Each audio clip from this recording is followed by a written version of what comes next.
in terms of the conversations that we are having here on Good Morning Kenya, and we reflect on the happenings of 7th of August 1998. Where were you when the bomb blast happened here in Nairobi? To reflect on these matters, in studio I'm joined by Dr. Mustafa Yusuf Ali, who is the chair and founder of Horn Institute. Karibu sana. Thank you. How are you doing? I'm doing fine. Welcome to Good Morning Kenya. Thank you, and happy to be here. Yes, karibu sana. 1998, 7th August. Ulikuwa wapi? I was just about 100 meters away from where the actual bombing took place. Yes. In my place of work. That is on Mfangano Street. Yes. Yes. Wow. And it must have been quite a scary moment, not only for you, but the people around the vicinity. Yes, it was indeed. We just had a loud bang, and then when we went out of the streets to check, people were running everywhere. And when we went further to where smoke was coming from, we actually saw, you know, what had happened, that the U.S. Embassy had been targeted by terrorists, and the house adjacent, the building adjacent, the U.S. Embassy, Ufundi House, had been destroyed. Yes. It was quite a scary moment for the country. And also, before we get into the aspect of reflecting on these aspects, you have been recognized for your efforts in peace, justice, and creating harmony around the world. How has that been? Well, my work started way back around that time, when personally I realized that there were a lot of challenges. Religion was being manipulated, instrumentalized to mobilize for war, for conflicts, to settle scores, and that kind of politicization of religion was causing a lot of problems within the Muslim community and without. And I thought then that it was important for us to engage in initiatives that bring communities together, that ensures cohesion, that focuses on addressing manipulation of religion and brainwashing young people, in joining groups that then cause fear, terror, and other things that are inimical to peace. Now, coming back to the happenings of 1998 bombing, what do you think was, what do you think that moment served as a turning point for Kenya? Yeah, 1998 was... Well, let me begin by saying that the problems of 1998, such an attack could have been prevented because radicalization started happening in Kenya much earlier than 1998. Many groups, radical groups, looked at Kenya because Kenya was an open society. It still is an open democratic society, so it was easy for them to come into to Kenya. But more importantly, when the radical groups were coming into Kenya, they were not coming here to target Kenya. They were coming here to target interests belonging to the United States of America, Israel, some of the Western countries that are located here in Kenya. So Kenya was just a collateral. Kenya was then a collateral, or rather bore the brunt of many of these attacks as collateral. And therefore, Kenya was not a primary target. It was a secondary target at that time. Of course, Kenya became a primary target much later when terrorists started attacking Westgate, Dusit, and other Kenyan targets. Yes. How do you think the phenomenon of terrorism has changed, especially within the aspects? How has it changed the aspects of life within Kenya? For the last 10 years, if you look at Kenya, particularly after 2013-14, the Westgate attack, you know, the searches in supermarkets, in places, and in critical infrastructure, where there's critical infrastructure, people are more alert to security and are taking a lot more precautions. That's one aspect. The second is there's been a lot of, or rather significant and robust ideological pushback on ideologies that that help the terrorists thrive, or terrorism to thrive. The Kenyan communities are now much more aware about aspects of radicalization, what causes radicalization into extremism, into terrorism, and are working towards that. The other aspect is from the security agencies and government agencies. They are much more aware. They are fighting this war better. They are pushing back the ideology of terror better. If you look at particularly the National Counter-Terrorism Center, NCTC, they, with the strategy, and I know we'll be talking about that later, the strategy that the NCTC put in place, the county action plans, and they work with communities around the country, are much more robust and are pushing back the ideology of terrorism, radicalization, and extremism. How do you think that has affected the radicalization aspect? How do you think that has affected the interfaith relations? First of all, the objective of groups like Al-Shabaab, Al-Qaeda is to create situations that lead to anarchy. And one of the things they do is to design attacks in ways that Muslims and Christians in this part of the world, where Muslims and Christians are the majority in the Horn of Africa, would start fighting each other, hating each other. In Asia, in the subcontinent, it would be Muslims and Hindus. In other places, it will be Muslim and Christians, just like it is here. And this is the objective of terrorist groups.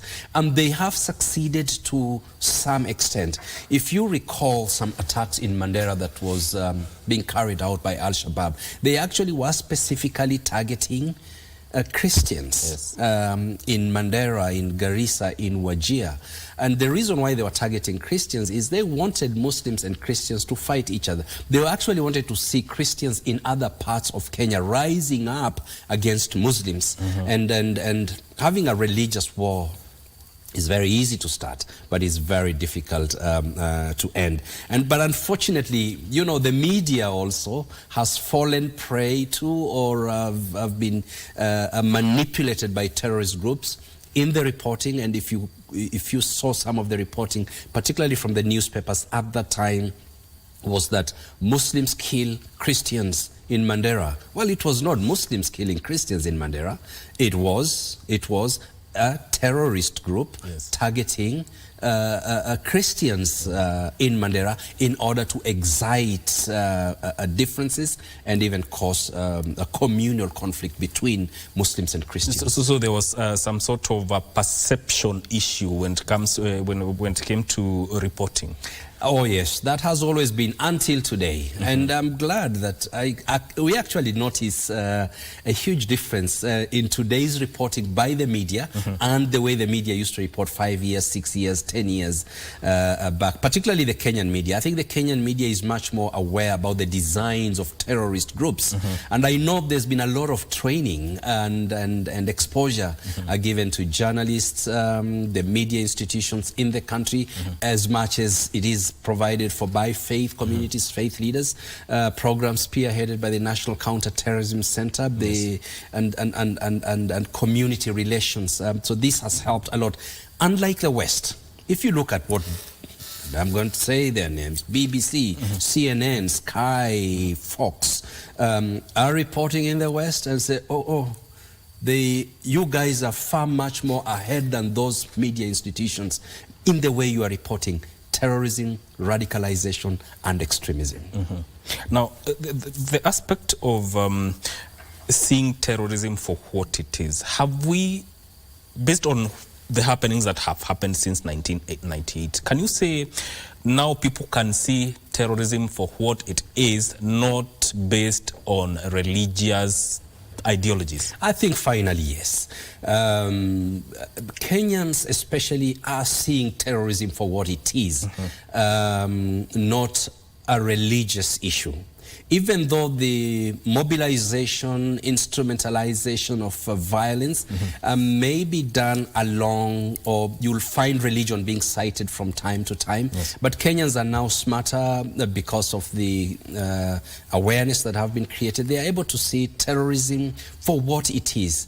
Long before, whenever there was a terrorist attack in the country, the first thing people would do is to associate it with Islam.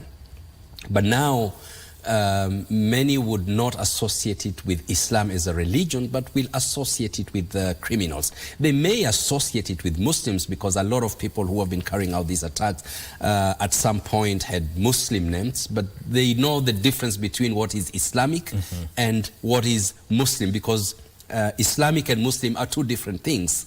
One is a people, the other one is a body of knowledge. So there was this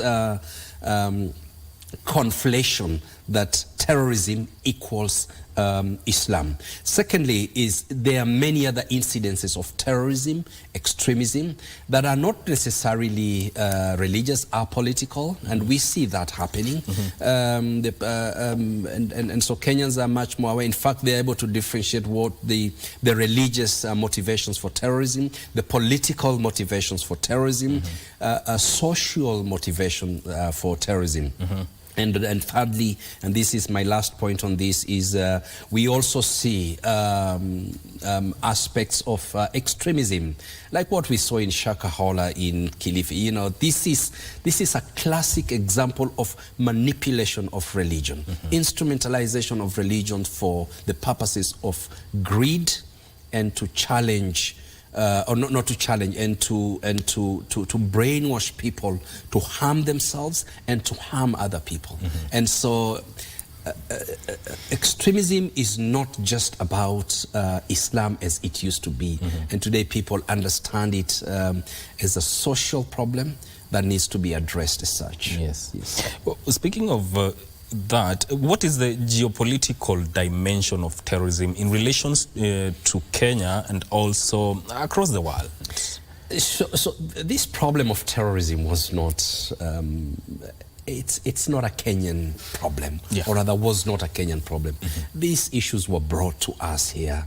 Historically, here in Kenya, and I would say in the Horn of Africa, even the entire African continent, we have not had a problem of terrorism and extremism. In fact, the brand of religions that are practiced across Africa, whether it is Islam, Christianity, and other indigenous traditions, spiritual traditions, they're very moderate and mainstream. Because of problems happening, particularly in the Middle East, which is political. You know, what is happening between Israel and Palestine is political. It is not a religious issue. Religions now are being instrumentalized as Islam, Judaism, and Christianity by politicians, by very crude people, fascists even, extremists. And we see these extremist politicians in the Middle East instrumentalizing religion. And unfortunately, because of proximity, Middle East is just next door. I was there last week and saw the somber mood, immersed myself in that mood where now the challenges that we are seeing in Palestine between Israel and Lebanon, Israel and Iran, and there are others who are stoking the fires there. This is what is happening today, has happened for a very long time, and we've had to suffer the consequences here in Kenya. The current geopolitical, geo-economic dynamics that we are seeing in the world, unfortunately, is such that if we don't pay particular attention to push back or to prevent these ideologies from permeating and coming to brainwash, confuse our people, especially the young people, we might roll back the gains that have been there. So what is going on in the Middle East today, for example? We see genocide unfolding in Gaza, enabled and with participation of some countries that are supposed to be the harbingers of human rights. We see United Nations resolutions being trampled on. This unpeaceful situation and this unfortunate situation may affect us if we let our guard down, and we need to be very careful. As a country, we need to constantly be on the lookout and enable the awareness that have been created to prevent radicalization into extremism, and particularly the manipulation of religion from taking place. And first of all, a lot of work has been done. Excellent work by some government agencies, by communities, and this work need to continue in order to prevent what would then become another wave of terrorism from taking root here in the country and the region. How do you rate Kenya's counter-terrorism efforts and collaborations with other major players across the globe? Well, I think Kenya's counter-terrorism efforts have been top-notch, actually. Yes. Yeah. 8, 9, 10 years ago, we were in deep trouble in this country. The ideology that was the in thing amongst the youth, young people, was the ideology of Al-Shabaab. If you spoke about jihad in 2013 in this country, people will understand that to mean you are either supporting Al-Shabaab or Al-Shabaab is the one that is controlling this ideology, this concept that are religious, so to speak.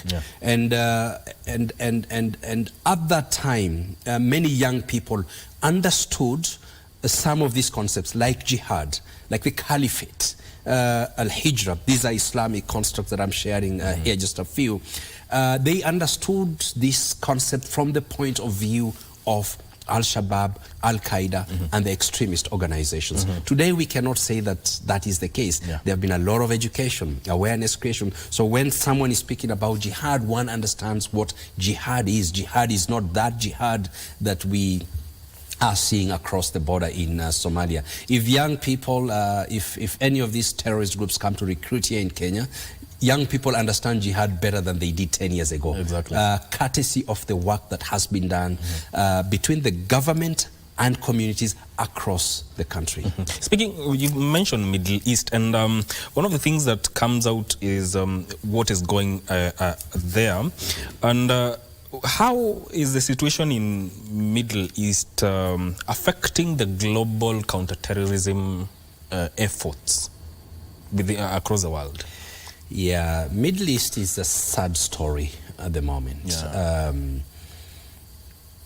There's a lot of, there is significant emotional attachment with the Middle East with regard or with respect to all religions. So you as Christian have some emotional attachment to the Middle East. That's the birthplace of Christianity. I, as a Muslim, have significant emotional attachment with the Middle East. That is the birthplace of Islam. The Jews have significant emotional attachment with the Middle East because that is the birthplace of Judaism. It is the birthplace of what we call the Abrahamic religions, Islam, Christianity, and Judaism. And because of that, anything that goes on in the Middle East affects us emotionally. And what has happened is, and I say this from a point of information, having spent a lot of time tracking and following ideologies that are emanating from the Middle East, religion has been manipulated for political purposes in the Middle East. So even the war that we are seeing today between Israel and others in the region, the agenda has been to paint that war the religious paint. And even the responses, the mass mobilization in the West. So you have fascist extremist groups that are using that unfortunate incident, a genocide that is going on there, to try and convince adherents of all faiths, Islam, Judaism, and Christianity, that it is a religious war. We know it is not a religious war. And therefore, because they know, the architects of this manipulation, propaganda, misinformation, and disinformation know that you and I have emotional attachment to the Middle East. And so they want to influence us from that perspective. That being a political problem between Israel and Palestine has affected. We've seen the legitimization of terrorism and extremism, including here in Kenya. The last time we had the Dusit attack, there was the terrorists tried to legitimize the attack by saying Jerusalem is being occupied. It is upon us to create more awareness and to educate ourselves that it is not about religion, it is about geopolitical issues. The double standards, unfortunately, that I am seeing as a scholar of international relations, conflict analysis and resolution, is that there is significant double standards by governments around the world on what to do to resolve this problem between Israel and Palestine. And first of all, it's not just a war between Israel and Palestine. You have a community. There's, at the moment in Gaza, you have a community that is being pummeled. Almost 40,000 people being murdered in the most horrible ways. And that is causing a lot of pain and concerns around the world, not just to Muslims, but any human rights, any person who respects human rights. And so this is bound to affect the mood, the sentiments, and even the way people react to certain issues. Just on a pointer to this is there are some countries that have taken very good initiatives to try and resolve these issues, while others are inflaming the problems in the Middle East. Others trying to do their best to actually help in the resolution of that particular conflict. And this is where we have the key. If that problem is going to be resolved peacefully, and we go back to the United Nations resolutions and agreements, I think I can comfortably say that up to 70–80% reasons for terrorism, extremism, and violence are going to be resolved. Actually, I was going to come to initiatives, but now by the Kenyan government. What do you think are the initiatives that the government has implemented to prevent extremism and violent attacks of terrorism within the country? Yeah, actually, plenty. And it's just that people don't know. The general public will not know. Also, it is by design that the general public will not know what the Kenyan government is doing, everything that it is doing to prevent terrorism and extremism. Because if you go out there and talk about if I was in government, I am not in government, but if I was in government and I am going out and say this is my strategy to combating terrorism, then the terrorists themselves will look at the strategy, and therefore I believe there are so many potential attacks in the works being planned, that are being addressed, that are being stopped on their tracks, and the public don't come to know about these attacks. It's one of the things actually that tell about the efforts of the security forces within the country to prevent these attacks. The fact that if I was a member of the public, the fact that there are less and less terrorist attacks in the context of what is going on in the world, in the Middle East, across in Somalia, 3-4 days ago, 5 days ago, there was a major suicide attack in Mogadishu. And there have been so many other attacks in Somalia. The fact that we are not the fact that Kenya is not being attacked at the moment the way it used to be 8-9 years ago should tell us that a lot is being done to stop. And security agencies will not come out. A lot of them are faceless. They work in secrecy to protect this country. Yes. And then there are those that are also working with communities. Those are the ones that you see. It's not that they are taking credit for what others are doing, but those are the ones that are mandated, like the National Counterterrorism Center is mandated to work with communities. And they are doing a splendid job. They are doing an excellent job. And you just need to visit their website, isn't it? It's actually a public institution, so you can actually see what they are doing, and have done a great deal. And over the years, as an observer of these issues, as a scholar of terrorism and violent extremism, radicalization, I have seen over the years that this particular agency have sharpened their skills, have better human resource, that are working better with communities to stop, prevent, and delegitimize the ideology of terrorism. Yes. Absolutely. We are going to take a short break. Don't go too far. This conversation continues shortly. Stay with us.